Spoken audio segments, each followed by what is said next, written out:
This is Circular Behaviour, a micro-podcast series from the European Circular Economy Stakeholder Platform.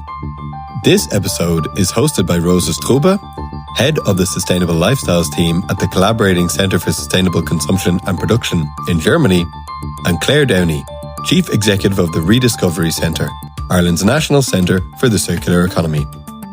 Both of these organisations lead the leadership group on citizen engagement and circular behaviour as part of the European Circular Economy Stakeholder Platform. In this episode, our hosts speak to Ciara Eustace, Communications Manager at the Department of Climate, Energy and Environment in Ireland, and Jolien Rudolph, Circular Entrepreneurship Researcher at Thomas More University of Applied Sciences in Belgium. The discussion centres around circular business models in retail, behaviour change for high-frequency consumers, and what circular economy marketing can learn from the world of fast fashion. Let's dive in. We are delighted to welcome two fantastic guests to our podcast. Ciara Eustace, Communications Manager at the Department of Climate, Energy and Environment in Ireland, and Jolien Rudolph, Circular Entrepreneurship Researcher at Thomas More University of Applied Sciences in Belgium. Welcome to the both of you. So we have a few more lighthearted questions to start with. Jolien, let's start. If you could share a meal and conversation with one person, famous, historical or fictional, who would this be and why? Hello, everyone. Actually, I thought it was the hardest question for me, but I would choose Leslie Knope from the department head from Parks and Recreation. It's a fictional series. I don't know if you know her. But I choose her because she really has an unheard of drive and optimism to change things. And I'm really jealous on her energy too. Excellent. Thank you very much for sharing. And Ciara, what's one behavior change you've made in your own life to support sustainability or reuse? And how has it impacted you and the people around you? Thanks for that. I think maybe the biggest change and the most relevant to today's conversation is that I've really embraced circular fashion. So through selling my own clothes and buying pre-loved, I'm mostly just buying pre-loved now at the moment. And it's a really nice kind of community-centered experience. I'm not sure it has impacted those around me a huge amount. Maybe my kids get dragged to the post office a lot for me to ship my sales. It's really nice. And I think, my kids can see that it's really normal to buy clothes secondhand and to sell on your clothes when you're finished with them. That's fantastic. Thank you, Ciara. And I'm sure your children will grow up with that really embedded idea of secondhand. Staying with you then, you might tell us a little bit about your work in communications and in particular about the Reverse the Trend campaign. Yeah, so in the Department of Climate, Energy and the Environment, I work very closely with the policy division responsible for material management. And we've worked very closely on some general awareness around the circular economy since 2022. But last year in 2024, we kicked off a campaign on awareness around textiles overconsumption. And just to give you a bit of policy background to that, so within the department, textiles overconsumption is a big kind of priority area within policy for the government and to reaching our circular economy targets. And a textiles advisory group was established, and one of the recommendations of that group was to launch an awareness campaign around textiles overconsumption. So we worked on the development of that campaign throughout 2024. And launched it to coincide with World Circular Textiles Day, which takes place on the 8th of October. And I can go into a bit more detail on the campaign maybe a bit later in the podcast, but just I suppose talking about the audience, the target audience and the segmentation and our source of information for that was the EPA, the Environmental Protection Agency. We focused in on the high frequency purchasers of textiles who are mostly women under the age of 50.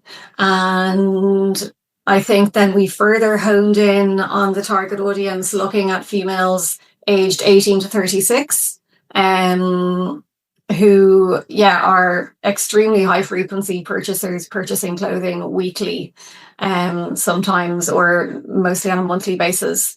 So with that information, we came up with a few draft creative concepts. And then we did some further testing through focus groups and found that messaging around buying secondhand, buying pre-loved was actually a little bit too much for this age cohort. It really wasn't something that they were amenable to, but that they were amenable to swapping and sharing with friends and family. So we changed our messaging and our concept to fit that, and really to meet people where they are, rather than come in with a really big message, asking for behaviours that people aren't ready for. So we landed on the tagline, buy less, rewear, share. Find out more about circular fashion. So, Jolien, then coming to you, could you tell us a little bit about the Size Zero Waste campaign and what the mission is, and maybe also what have been responses from the fashion industry to that work?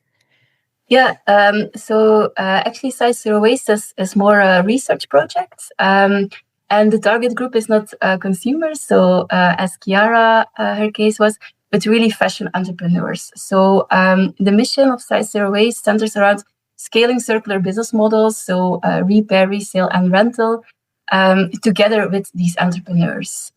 We work together a lot and closely with fashion companies who experiment, for example, with a take back and resale, but also experiment with the rental concept in their stores.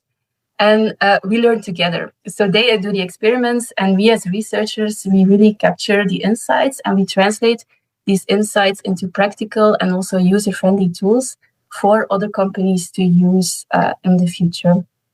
And examples of such a tool is a profitability tool where they can measure how they can get their take back and resale model profitable, but also a customer segmentation tool, because we also saw that not each business model fits each age group, but also not each business model fits each shopper profile. So the entrepreneurs can choose which model fits best their target group. And I think, we've been active now in the local fashion industry in Belgium for 3 years now. And initially we worked together a lot with companies who had very strong circular ambitions. But however, we see that after 3 years, we are gradually reaching a broader audience, which was always the goal. Whereas we used to hear like, okay, why should we start with secondhand? I don't see the point. And now the conversation has really shifted to, I've heard of circular fashion, but how can we do it? So it really went from why to how. And I also see that even smaller retailers, so the really small shops, are now exploring take back and resale schemes, because they see their loyal customer base are really expecting it and demanding it. Did you experience, or are they experiencing the same trend as Ciara outlined about maybe a reluctance to use secondhand and pre-loved with certain audiences? Yeah, for sure. So we did an experiment with a high quality shop in Flanders, and their target group, their loyal customer base, are really more elderly target groups, so really above 50 even. And we did some customer research for them, and on the question, would you shop secondhand, this was really low. The willingness was really low, but they decided they wanted to try it either way, because what they want to do is they want to attract younger people, because the younger generations, they are more open to secondhand. So this was really their way to gain a new customer base. So they tried it out. They're still experimenting with it, but it's really a big challenge to get these young people into this fancy stores, which are really flagship stores, and this pre-loved is like at the back of the store. So as a young person, I even think it's a bit of a threshold to step into the store. So now we are together with them experimenting with new sales channels, like for example, do more pop-up events, more online. And so I think what Chiara said earlier, you have to meet the customers where they already are, because otherwise the behavior changes is too big. So yeah.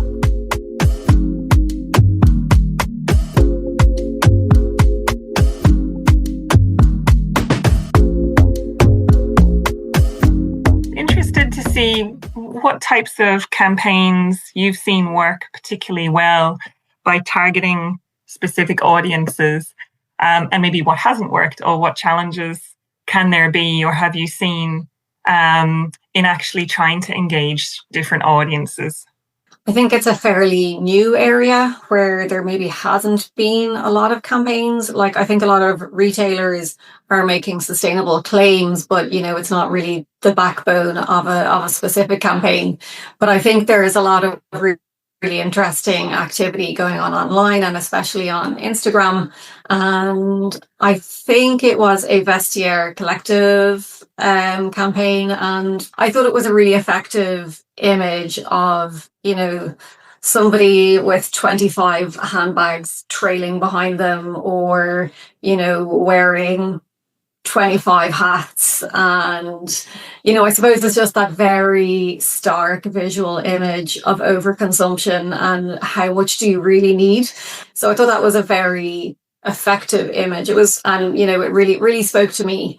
I was just, because we're going to launch another phase of Reverse the Trend, and I was talking to our media buying agency in terms of what success looks like for this campaign. We have no way of telling if people are going to reduce their consumption of fast fashion. There's no kind of fast fashion index that we can refer to. But if at the very least a message gets through to a few people in our target audience, it was like, just stop before you buy and think, do I have something like this already? Could I buy this secondhand instead of going to a fast fashion retailer online? And so I think it's just really that, that the message and the behavior or the ask is accessible. I'm really curious, Chiara, what do you think? Can we also learn something from these techniques that fast fashion companies are using in circular fashion campaigns? Or is this something that we should not copy? That's really interesting, because it's something that came through in our research group testing as well. And, the people in the focus group were talking about the dopamine hit of, it's so easy. You're sitting on your sofa with your phone and you click, and then something arrives a few days later, and it's, I suppose something people even do out of boredom. But I don't know, I think, for example, there's the Irish Postal Service on Post. They're actually really supportive of, I guess they've really kind of understood the trend of Depop and Vinted in Ireland, and they have these special envelopes that you can basically, if you can put as much stuff in it as possible, and if it fits, it ships, and it's a standard price. So I think that's really, really effective. And I think something that they're kind of linking into, and it really rings true for me as well, is that there's a very nice community sense in circular fashion and sending your stuff to somebody, because you have a real personal connection when you're, I suppose, transacting like that. And I don't know, I think instead of, if you're talking about the dopamine hit of fast fashion, maybe there's a little bit of oxytocin and a little bit of love and community feeling going on with circular fashion. So I think the Postal Service in Ireland on Post has done a really good job of jumping on that. And maybe it's something that we could, I suppose, try and amplify through our campaigns. Jolien, as you're doing research on this, have you seen changes in attitudes or behaviors towards sustainable fashion in the last number of years? And what further changes do you anticipate also for these upcoming months? And maybe finally also, what types of insights do you generate, and how have they been used to advise industry on the best approach for citizen engagement? Yeah, so one of our key research activities is the Fashion Monitor. That's really a survey which we've been conducting 3 times now already, over 3 years, to better understand Flemish consumers' perception and behaviors regarding sustainable and circular fashion. And one of the things that we've observed now is that concerns about climate change are rising among Flemish consumers. However, this hasn't directly translated into more sustainable shopping habits. So the connection between these two is not being made.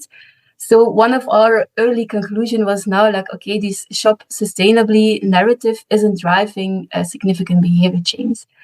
So initially we focused heavily on consumer willingness to buy or pay more for sustainable fashion, really targeting the so-called green consumer. But now through additional research and also qualitative research, so in-depth interviews, talking with people about their clothing habits, and also focus groups like Chiara did, we shifted our research and the conversation towards themes like financial value, convenience, branding, communication, and social norms. So instead of shopping sustainably, we also wanted to promote more shop smart. Because circular fashion can really help you save expenses and can help you have more variety in your closet without having to buy a lot.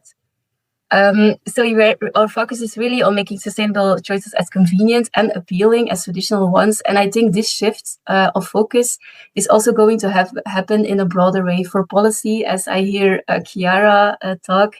As multiple research is now showing, there is this intention behavior gap. People have the intent to shop sustainable when they fill in the survey, but in reality, when they are in the shop, they are not thinking about this, how sustainable is the material, but they are thinking about, is it fit comfortably?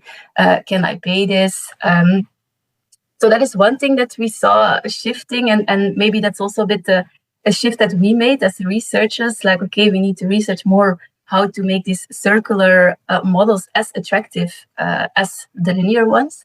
And then another major shift, and where I'm really happy for, is in the same Fashion Monitor. We also ask how much secondhand are you shopping? And there we saw that the normalization of secondhand shopping in Flanders is really going well. So we see nice results there. And this is largely due to platforms like Vinted. So Vinted has normalized secondhand shopping.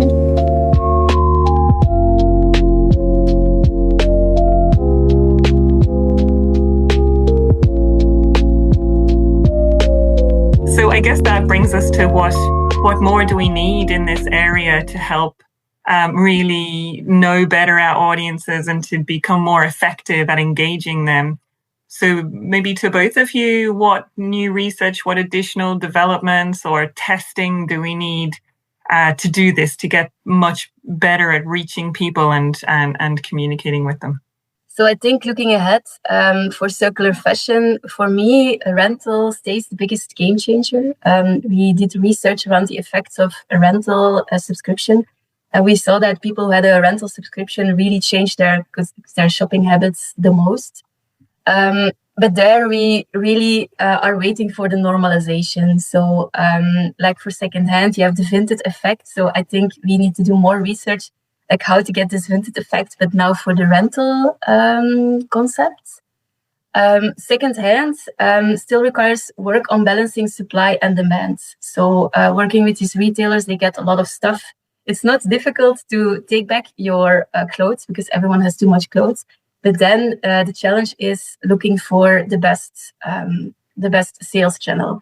Like I gave the example before, like in this flagship store that's mostly aimed at more elderly target audience. How can you also resell your secondhand clothes? Buy a different sales channel? And there's a mix required between online and offline channels. So I really believe in the two. And then repair, the biggest challenge is really building a capacity for repair in Flanders, because not much of a professional repair sector left. So I think there's a different challenge yet.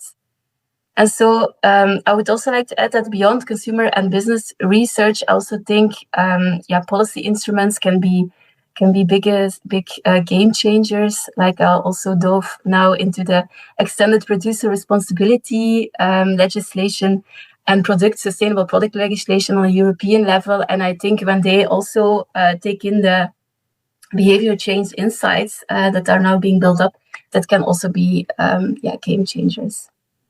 Thank you. Well, speaking of policy, Ciara, do you want to dive in there? Yes. I think from maybe bring it back down to a comms point of view, and in terms of research that we carry out to, I suppose, inform our campaigns and evaluate our campaigns, something that we will do with the next phase of Reverse the Trend is do some pre-campaign research and then post-campaign research. So we'll ask the same questions in advance of the campaign going live and at the end of the campaign going live. And, like I said earlier, we've really no way of telling how much fast fashion people are buying, but at least if we focus in on a very targeted group of people who are very susceptible to purchasing fast fashion and susceptible to the messaging and I suppose the channels of fast fashion, then we can assess, first of all, awareness around circular fashion and intentions around it, and then following the campaign, hopefully that will kind of give us some more insights as to whether people saw the campaign, they found it useful. And so I suppose for us from a comms point of view, that's really one of the most valuable pieces of research that we'll have going on this year. And hopefully then we'll, every time we repeat the campaign or we launch a different phase, that campaign can give us more and more information about our target audience. Thank you so much, Jolien and Ciara, for sharing all your experiences and thoughts with us today. That was incredibly insightful. So at the end of our podcast, this is something we want to ask all of our podcast guests to answer. Just 1 minute. If you could set one simple challenge for our listeners to help them shift towards reusable habits, what would it be? Jolien, do you want to start? Yeah, of course. I would say start with something that fits your current lifestyle. For some, it might be buying secondhand. For others, it could be trying out clothing rental, like I do. It really changed my whole shopping habits. So really find what works for you and don't be too hard on yourself. Flexibility will make it easier to stay inspired for yourself, but also to inspire others to start something new. Thank you so much. And Ciara? I'm really inspired actually by Jolene's fashion rental. It's something I've never tried before. So yes, I'm definitely going to try that out at the next opportunity. But in terms of one simple behavior, I think, the next time you feel like you need to buy something new or you need something for a specific purpose or occasion, before you consider purchasing something, just look in your wardrobe and see, is there something there that you could use? Because there probably is. If you're in Ireland, keep an eye out for the next wave of the Reverse the Trend campaign coming in October. And you can keep up to speed with Jolien Rudolph's research on the Thomas More University of Applied Sciences website. All links to campaigns, work and research mentioned in this podcast will be shared in the show notes.